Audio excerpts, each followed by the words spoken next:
আমার এবছর 2024-এর ক্লাস 12কে নিয়ে দীঘা এক্সকারশনে আমরা গিয়েছিলাম। স্কুল থেকে স্যারদের পক্ষ থেকে ছিলাম 9 জন। স্কুলের কমিটি, হেডমাস্টার, প্রেসিডেন্ট সবার পারমিশন নিয়ে এই বাচ্চাগুলিকে নিয়ে আমি বাসে করে গেছিলাম। শুধু আমি একা নয়, আমার সমস্ত টিমকে আমার অনেক অনেক শুভেচ্ছা, অভিনন্দন, ধন্যবাদ জানানোর অশেষ অশেষ অশেষ ধন্যবাদ। আমার অভিষেক বাবু, অমিতা ম্যাডাম, সরজিৎ বাবু, অমিতা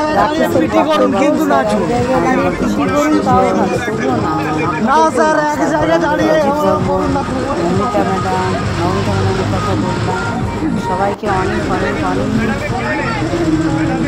কী বলবো, আমি এতটাই ধন্যবাদ দিই। ওদের আনন্দ ছিল, ধন্যবাদ বলাই ছোট করা যাবে না। ব্যাপারটা হয়তো পুরোটাই করে বাইরে একবার বলার পরেই আনতে পারছি। আমার সবাই স্যারেরাও আছে, আর আমি সেই একদম বন্ধুত্বপূর্ণ আছে, একদম গ্রামীণের ব্যবসায় যে ভালোভাবে আর্থিক অবস্থার কথা বলছি। আমাদের অনেক স্টুডেন্টের প্রথম সমুদ্রে ব্যবহার যায়, প্রথম সমুদ্রে দেখার আমরা বিশেষ করে একবার হতে পারিনি, রাত্রে ঘুমতে পারিনি বলে সমানে, অথচ ওদের কতবার সূর্যোদয় দেখার ইচ্ছে আছে যে সবাই সারা রাত্রি বাসে জানতে হয়েছে। সেই হিসাবে আমরা সারা রাত্রি কিন্তু বাসে বহুবার ওকে নামতেই গেছি। একবারও কেউ পরিবারে যতবার বাস ছাড়া বসেছে হবে বা বাসে ওটা সময় নাম রাখা দেখা যাবে, সবাই একশোটাও নাম নিয়ে কাটে না। এবং বাচ্চাদের সঙ্গে সমানে আনন্দ করেছি। সব স্যার ম্যাডামরাও ছাত্রছাত্রীরাও ভীষণভাবে সহযোগিতা করে। এত রাতে বাস এক সময় তো যেতে তারা নাচতে না পারলে সত্যি কথা বলতে এই বাসের সাথে এইরকমভাবে আনন্দ না করে 4 ঘন্টা আমরা গিয়ে পৌঁছাতে পারতাম। এই ম্যাডাম আসুন, আমি জানি না হয়তো আমাদের নানান রকম সমালোচনা যে স্যারেরা কিছুই পারছেন না, কিন্তু বাচ্চাদের রিকোয়েস্ট, স্যার আমরা একটু ভিডিও করবো, আপনারা যাই হোক করে দিতাম। তো আমরা ওদের সাথে ওদের বয়সে নেমে গেছিলাম, খানিকটা নেমে যেতেও হয়েছিল। কারণ সত্যি কথা এই বাস জার্নিটা খুব কষ্টকর ছিল। যেখানে আমরা 11টার সময় বাসে উঠছি, 3টে 20-তে নামছি, তার মানে পুরো রাতটাই গেছি। রাত্রেবেলা থাকার ব্যবস্থা করতে আমরা চেষ্টা করে জন্য গাড়ি করে করতে পেরেছিলাম। আর ছোটো ছোটো দুটো রুম নিয়েছিলাম, সেখানে কোনোরকম যে আমাদের বাচ্চাদের যাতে বাইরে টয়লেট করতে না হয় বা চেঞ্জ করতে অসুবিধা না হয়, সেই হিসাবে রুমগুলো নেওয়া। অবশেষে আমরা দীঘায় এসে পৌঁছালাম। রাত্রি তখন 3টা, সমুদ্র একদম রাত্রিবেলা সমুদ্রের যে দীঘাতে ওদের নামে একটু দেখিয়ে নিলাম। এটা সূর্যোদয়, সকালে সূর্যোদয়, সকালবেলা 5:30টায় সূর্যোদয় ছিল। সূর্যোদয় দেখতে বাচ্চারা তখন সমুদ্রের যে অবস্থা, ওদের কি সুন্দর লাগছে, সমুদ্রের উপর পড়ছে। আমি ওদেরকে কিছুই আমরা তত ঘুরে সবাই দেখেই বুঝতে পারছি সূর্যোদয় একটা লাল সূর্য উঠেছে, এই ব্যাপারটা বুঝিয়ে সমুদ্রের উপর পড়েছে। যাই হোক, ওরা এতদিন প্রথম দেখার জন্য অপেক্ষায় ছিল না। যাই হোক, এত নিম্নচাপ রাত্রিবেলা যে পরে যে অঝরে বৃষ্টি হয়েছে, শুক্রবার ভোরে এই যে পাবই না বলে আশা তখন দেখেছিল যে এত সন্ধ্যাবেলা সূর্যোদয় দেখা যাচ্ছে। এখন শান্ত গায়ে আমাদের আস্তে আস্তে দৌড় আছে, আমাদের যে পজিটিভ চিন্তাভাবনা নিয়ে আমরা এগিয়ে গিয়েছিলাম। যাই হোক, স্যারেরা এগিয়ে সমুদ্রটা বাচ্চাদের যে সমুদ্রটা একদম সেই জন্যই হয়তো উপরওয়ালা সাথ দিয়ে করছে যে না, এরা এতটাই করে চাইছে এদের সূর্যোদয় করা হয়। সত্যি কথা বলতে দীঘা থেকে এইবারে ফিরে আসার পর অসাধারণ সৌন্দর্য, এখানে আমরা যখন যেভাবে যেটুকু চেয়েছি সেটুকু দৃষ্টি যায়, অসাধারণ সৌন্দর্য।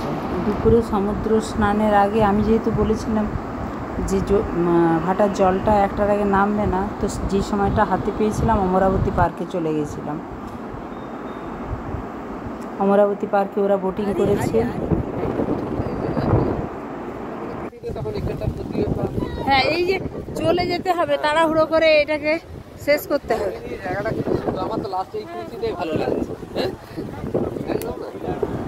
একটা ঢেউ সাগরের সামনে ছবি হয়েছে, সৌন্দর্য ছিল ঢেউ সাগরে। আমি এখানে সমুদ্রের ধারে ওদেরকে একটু সমুদ্রবায়ু স্থলবায়ু নিয়ে আলোচনা করলাম। সেখানে স্যার ম্যাডামরাও মন দিয়ে শুনলেন, বাচ্চারা কয়েকজন শুনলো, বাকিজন তো শুধু ক্যামেরাবন্দি করতে ব্যস্ত। এই অংশটা আমাদের দুপুরবেলা খাওয়ার অংশ। সবাই খেতে বসেছি, মানে একসাথে 46 জন। তার মধ্যে হোটেলে বেশ কিছু জন টিকিটে দিতে পেরেছে, তাই বেশ কিছু জন ওয়েট করছে। নাহলে কিন্তু আবার খারাপ লাগবে।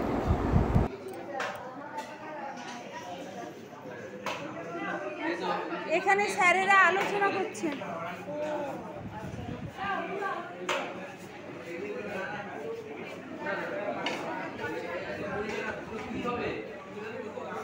এটা আশিসের ফোনে, আরেকবার তুলে দিচ্ছি। এই সবারই মুখ দেখা যাচ্ছে। সুব্রত, কেমন এনজয় হয়েছে? রান্না তো ভালো হয়েছে। পরের বারে কিন্তু তোমাকে চাই।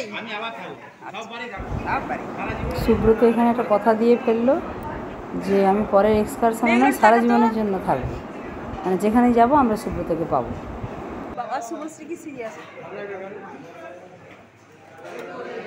সঙ্গীত আমি তখন থেকে বলছি মেয়েটা কে মুখ তুলে নি।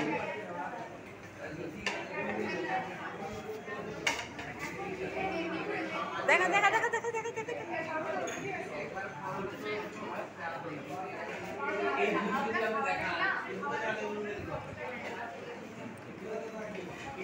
এখন খাবার পাইনি। তপন কেমন খাচ্ছিস বল? পুরো সাফা করে দিয়েছি।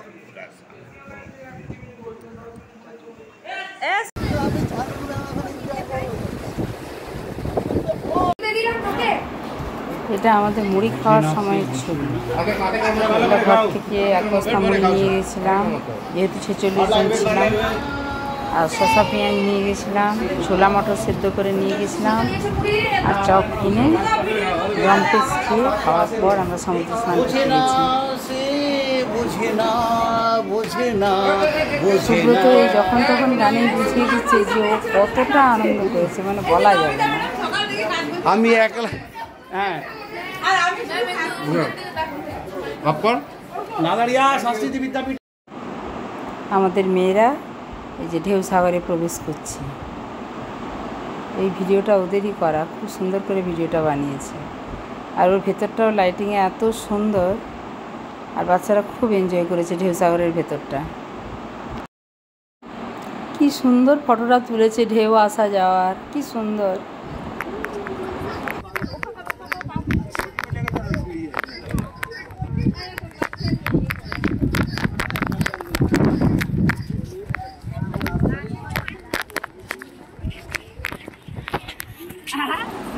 এই ঢেউ সাগরে ওদেরকে সমুদ্রবায়ু স্থলবায়ু বোঝানোর সঙ্গে সঙ্গে পাশের যে অঞ্চলগুলো বালিয়াড়ি, সেই বালিয়াড়িগুলো কীভাবে স্থায়ী বালিয়াড়িতে পরিণত হয়েছে সেটা দেখালাম। ঝাউবনগুলো অনেক হালকা হয়ে গেছে, সেগুলো ওদেরকে দেখালাম। ঝাউবনগুলো হালকা হয়ে যাওয়ার কারণ আমাদের যে আমরা কেটে ফেললে যে এই প্রাকৃতিক সৌন্দর্যকে নষ্ট করে কৃত্রিম সৌন্দর্য তৈরি করছি, এর প্রভাব যে খারাপই পড়বে। এখানটাতে আমি একটু ন্যাচারাল বিউটি দেখানোর জন্য নিয়ে গেছিলাম, যেখানে কি সুন্দর বই সমুদ্রকে অনেকটা কম বেঁধে দেওয়া হয়েছে। এগিয়ে যাচ্ছে। এটা আবার কিছুটা পার্কের ছবি, পার্কের দোলনাতে ওরা দিয়েছে। এটা অমরাবতী পার্কে মেয়েরা দোল রাইডে ওরা চেপেছিল, তাছাড়া নানান রকম রাইডে চলছে। সব অমরাবতী পার্কের ছবি, এটাও অমরাবতী পার্কের ছবি। পুরো পার্কে ওরা ছড়িয়ে ছিটিয়েছিল, তার মধ্যে বেশ কিছুজন আবার বোটিংয়েও নেমে গেছিল। আমরা প্রচুর নিম্নচাপের মধ্যে গেছি, কিন্তু এইরকম ঝরঝরে তত্তরে অমরাবতী পার্কটা ওরা খুব ভালোভাবে ঘুরেছে।